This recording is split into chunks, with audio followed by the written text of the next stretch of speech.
আমরা যারা আমাদের বাবা মার সন্তান আছে বা আমাদেরও সন্তান আছে, আমাদের সবার আশা আকাঙ্ক্ষা আমার ছেলেটা আমার মেয়েটা এই সমাজের ভিতরে সে একজন মানুষের মতো মানুষ হয়ে গড়ে উঠুক, এটা আমরা সবাই চাই, চাই কি না?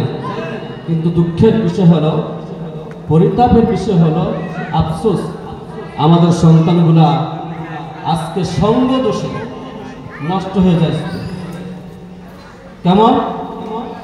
মনে করেন আমার সন্তান স্কুলে পড়ে অথবা মাদ্রাসায় পড়ে অথবা প্রাইমারি লেভেলে যে প্রতিষ্ঠান আছে প্রতিষ্ঠানে পড়ে। এই ক্ষেত্রে আমরা যারা বাবা আছি, পুরুষ আছে, আমরা সবাই কিন্তু কাজকর্মে ব্যস্ত থাকি, এক কথায় বাড়ির বাহিরে থাকি। রাতে যখন ঘুমানোর সময় হয়, খাওয়ার সময় হয়, তখন আমরা খাইতে যাই, তারপর ঘুমাই, তাই নাকি? আর আমাদের মা বোনেরা বাড়িতে থাকে। এখন আমাদের মা বোনদের ক্লাস, আমাদের দায়িত্ব আছে, আমার সন্তানরা স্কুলে পড়ে, মাদ্রাসায় পড়ে, হাই স্কুলে পড়ে, কলেজে পড়ে, আমার সন্তানটা কোন জায়গায় গেল, কেন গেল, আমার কাছ থেকে যে টাকা চাইল, কেন চাইল, আমরা যদি সময় এবং টাকার হিসাবটা তার কাছে একটু চাই, নমনীয়ভাবে, কোনো কড়াকড়িভাবে নয়, যে বাবা তুমি কোথায় গেছিলা, তোমার এখন পড়ার সময়, রাতে কোথায় ছিলা, আমরা যদি একটু কেয়ারফুল হই, তাহলে আমাদের সন্তানগুলো অবশ্যই মানুষ হবে। কিন্তু আমরা যারা এই জায়গায় আমার মুরব্বীরা আছেন, আপনারা হয়তো চা খাইতে দোকানের সামনে যান, হয়তো দেখেন অনেকের সন্তানরা রাস্তা রাস্তায় ঘুরতেছে, হয় হাই স্কুলে পড়ে, না হয় মাদ্রাসায় পড়ে, না প্রাইমারিতে পড়ে, আছে কি নাই? এরকম সন্তানরা রাখতে যে লেখাপড়া করে না, আমরা যে অভিভাবক আছি, আমরা এই অভিভাবকরা একটু খোঁজ খবর নেই না, তার কারণ আছে। আমি আজকে আমার মাদ্রাসা বলছি স্টুডেন্টদেরকে, আমরা যখন ছোট ছিলাম, এই মক্তবে আমাদের কালাম হুজুর মারা গেছেন, আল্লাহ জান্নাত নসিব করবে, সবাই বলি আমিন।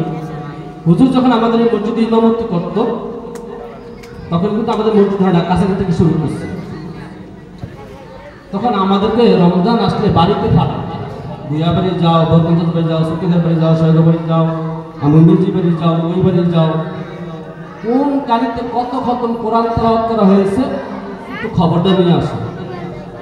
বাইদি ভাই, আমরা যারা মক্তবে পড়তাম সবাই যাইতাম, যাওয়ার পর সবার কাছ থেকে সবে কদরের রাত্রিতে বা সবে কদরের দিনে খোঁজ নিয়ে দেখতাম পুরা মহল্লার ভিতরে 4 থেকে 500 খতম কোরআন তেলাওয়াত হতো। এটা ঠিক কিনা? আমাদের মা বোনরা, ফুফুরা, দাদিরা সকালে ফজর নামাজ পড়ে কোরআন তেলাওয়াত করত। কিন্তু পরিতাপের বিষয় হলো কি, আমাদের প্রত্যেকের ঘরে কোরআন শরীফ আছে, মানে কোরআনুল কারীম যে পান্ডুলিপিটা এটা আছে, কিন্তু প্রত্যেকের ঘরে এখন নিয়মিত কোরআন তেলাওয়াত নাই। রমজানে যদি আপনি একবার খেয়াল করেন, যারা আমাদের এই বয়সের ওয়াইফ বা আমাদের ফ্যামিলি যারা সদস্য আছে, পরিবারের মহিলারা আছে, দেখবেন তো অধিকাংশ রমজানে এক মাসে এক খতম দিতে পারে না। এখন একটা কথা আছে, আপনার গাভী ভালো তো দুধ ভালো, দুধ ভালো তার ঘি, বাবা ভালো তো ছেলে ভালো, মা ভালো তার জি। এটা আমাদের মুরব্বীদের দেশে একটা প্রবাদ বলতো, ঠিক কিনা? আমার ঘরে যদি আমি কোরআন তেলাওয়াত না করি, আমি ঠিকমতো না পড়ি, আমি এই যে বর্তমানে একটা ডিভাইস আছে মোবাইলটা নিয়ে বসে থাকি, আমার বাচ্চা কি শিখবে আমার কাছ থেকে? আচ্ছা, প্রত্যেকের ঘরে, আমি অস্বীকার করতে পারবো না, বাচ্চা থেকে মোবাইল চাওয়া যায়, বাচ্চাদের মোবাইল ছাড়া রাত বন্ধন হজমই হয় না। আমরা ঘরে বুঝি নাই নাকি সবার? কারণ কি? কারণ বাচ্চাদের সামনে আমরা মোবাইল টিপতেছি, বাচ্চারা দেখতেছে, বাচ্চাদেরকে আগ্রহ জাগতেছে। আবার দেখবেন আমার সন্তান এইগুলো লেখাপড়া করে, আমি তো বাড়ির বাইরে আছি, আমার ওয়াইফ কি করে, আরেক রুমে বসে মোবাইল টিপতেছে। হোক গজল শুনুক, নাইলে গান শুনুক, নাইলে ওয়াজ শুনুক, যেমন তা শুনুক। বাচ্চার কাম কোন দিকে? মোবাইলের দিকে। আচ্ছা, পড়ালেখা যদি মন দিয়ে না পড়ে তাহলে পড়া মুখস্থ হবে? কোনো কাজ যদি মন দিয়ে না করে তো কাজের কোনো অগ্রগতি আছে? নাই। 2 নম্বর কথা হলো, আমার বাচ্চা পড়তেছে, আমি কারণ বাড়িতে নাই, আপনাদের কাউকে বলি না, কাউকে আমি বলি না, আমারটাই ধরে আমি বলি। আমার ওয়াইফ দরজার সামনে রাতটা একটা মনে করেন বৈঠকখানা আছে, বৈশা আরো 4-5 জন মহিলার সাথে গল্প মারতেছে। কি মারতেছে? সন্ধ্যা হইলে গল্প মারে, সকালে হলে গল্প মারে। তো আমার বাচ্চা লেখাপড়ার মূল সময় হলো সকাল আর রাত, মানে সন্ধ্যা, ঠিক কিনা? কথা বলছেন কিন্তু এই যে সকাল আর সন্ধ্যা আমার বাচ্চা লেখাপড়া করতেছে, আসলে শয়তান তো সবসময় আমাদের উপর বর করে থাকে, থাকে কিনা? আমার ওয়াইফ করতেছে কি, আরো 2-3 জন মহিলাকে নিয়ে ঘরে যে ওরা আছে, বৈঠকখানা আছে, ওই জায়গায় বসে গল্প মারে। আমার বাচ্চার কানে ওই কথা যায় কিনা? তাহলে বাচ্চা কথা শুনতে রাজি না পড়তে রাজি? আমি অনুরোধ করব, আমরা যারা এই জায়গায় আছি আমাদের ফ্যামিলিদেরকে একটু বুঝিয়ে বলবো, কোনো রাগ চাপাচাপি না। কারণ আল্লাহ রাব্বুল আলামিন মা হাওয়া আলাইহিস সালাতু ওয়াস সালামকে তৈরি করছিলেন আদম আলাইহিস সালাতু ওয়াস সালাম বাম পাজরে হাত দিয়ে। কি এটা আমরা জানেন সবাই? বাম পাজরে যে বাঁকা হাতটা বেশি সোজা করলে কি হবে? ভেঙে যাবে না? আবার ডিল দিলে একই অবস্থা। তো মহিলা মানুষ বুঝিয়ে বলতে হবে, বেশি রাগ দেওয়া যাবে না, আমার নরম কথা চলবে না। খায়রুল উমুরি আওসাতুহা, মধ্যম পন্থাই কি সর্বোত্তম পন্থা। এভাবে আমার বাড়িতে আমরা যারা ফ্যামিলি আছে, প্রয়োজন আমরা একটু বাচ্চাদেরকে সময় দেবো সন্ধ্যায়। আমার বাচ্চাটা যেন দোকানের সামনে রাস্তাঘাটে সন্ধ্যায় না যায়। সকালে মক্তব্য যাওয়ার পর বাচ্চারা এমন করবে না, কি সমস্যা?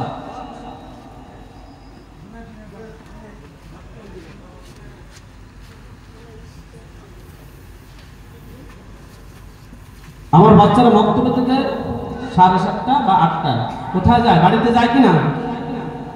আমি নাস্তা দিয়ে যদি বলি, বাবা তোমার স্কুলের, মাদ্রাসার অথবা হাই স্কুলে যেটা হোক, হাতের লেখা আছে বাংলা, ইংরেজি, আরবি, গণিত, আছে কি নাই? আমরা ছোটবেলা যেটা করে আসছি, তোমার হোমওয়ার্ক অর্থাৎ স্কুলে যে হাতের লেখাটা তুমি সকালে কি করো? লেখো। তাহলে বাচ্চা এই জায়গায় সময় কাটাবো না? তাহলে বাচ্চা লিখতে লিখতে আবার 9টায় স্কুল সময় হয়ে যায় কিন্তু। তাহলে আমরা রেডি করে যদি বাচ্চাদেরকে স্কুলে পাঠাই, মাগরিব বিকালে আসছে স্কুল থেকে, মাদ্রাসা থেকে, সে একটু রেস্ট নেই, একটু খেলাধুলা করো। সন্ধ্যার আজান দিচ্ছে, মাগরিব নামাজ পড়ে সে কী করবে? বাড়িতে যাবে। যাওয়ার পর সে বই নিয়ে বসবে। কি নিয়ে বসবে? বই নিয়ে বসবে।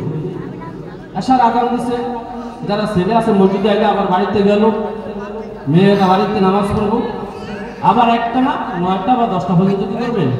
লেখাপড়া করবে। এই রুটিনের মধ্যে যদি আমার সন্তানকে আমি রাখি, তাহলে আমার মনে হয় না আমাদের প্রত্যেকের সন্তান আড্ডা, খারাপ পথে, নেশাগ্রস্ত হবে। আমি মাদ্রাসা অনেক সময় বলি কি, যার মারা কোরআন তেলাওয়াত করেন, যে বাচ্চারা কোরআন তেলাওয়াত করে না নিয়মিত, আমি মনে করি তার মারা কোরআন তেলাওয়াত করে না, আমার তো মহিলা মাদ্রাসা।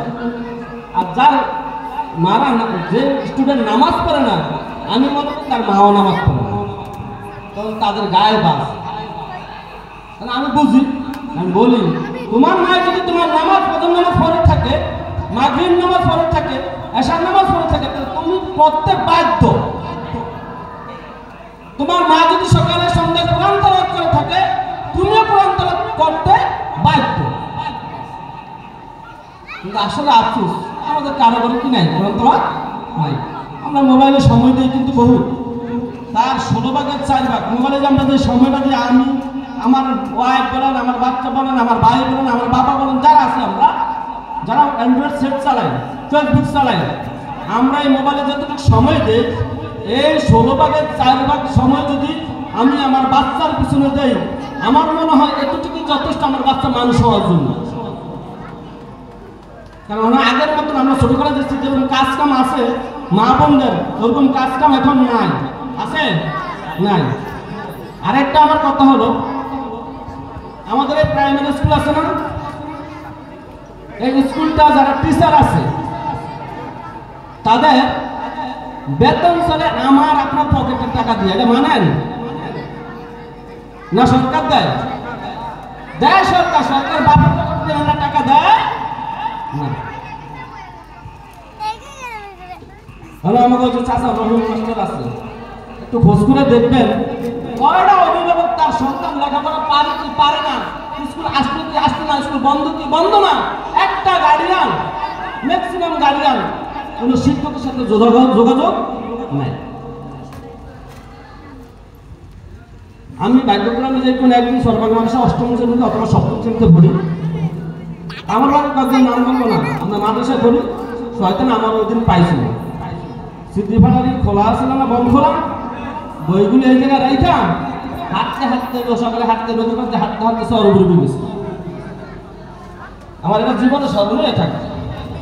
আবার হাঁটতে হাঁটতে মাদ্রাসা যে সময় ছুটি দিব, ওই সময় আমরা বইলে বাড়িতে।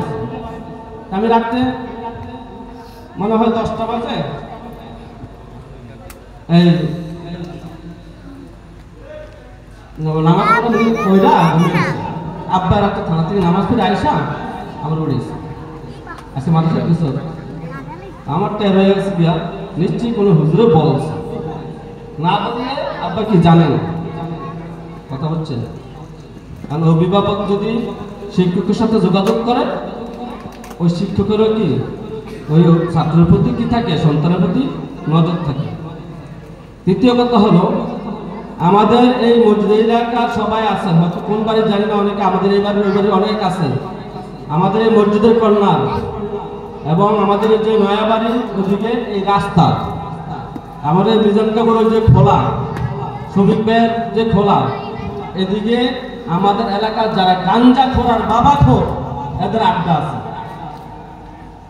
তবে আমি একটু সতর্ক করে দিতে চাই, আমি ওই দিন আমাদের মুক্তার কাকুকে বলছি যে কেউ যদি এরকম গাঞ্জা বাবা খাওয়ার আসর দেখেন অর্থ মহল্লার ভিতরে, কিছু বলবেন না। এলাকার যারা মুরব্বী আছে সবাইকে কল দিয়ে, যারা যুবক আছে সবাইকে কল দিয়ে নিয়ে হামলা করবেন, গণদোলায় দেওয়া হইব।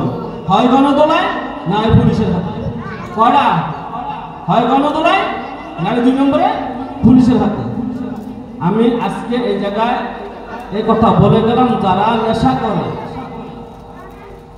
তারা যেন একটু হুশ করে চলে। কে কার বাড়ি সেটা দেখার বিষয় না। কারণ আমার সন্তান আরেকজন সন্তান ভালো হোক, এটা আমি চাইতে হবে। তার সন্তানের দেখা থেকে আমার সন্তানও কি হবে? ভালো হবে। কি হবে?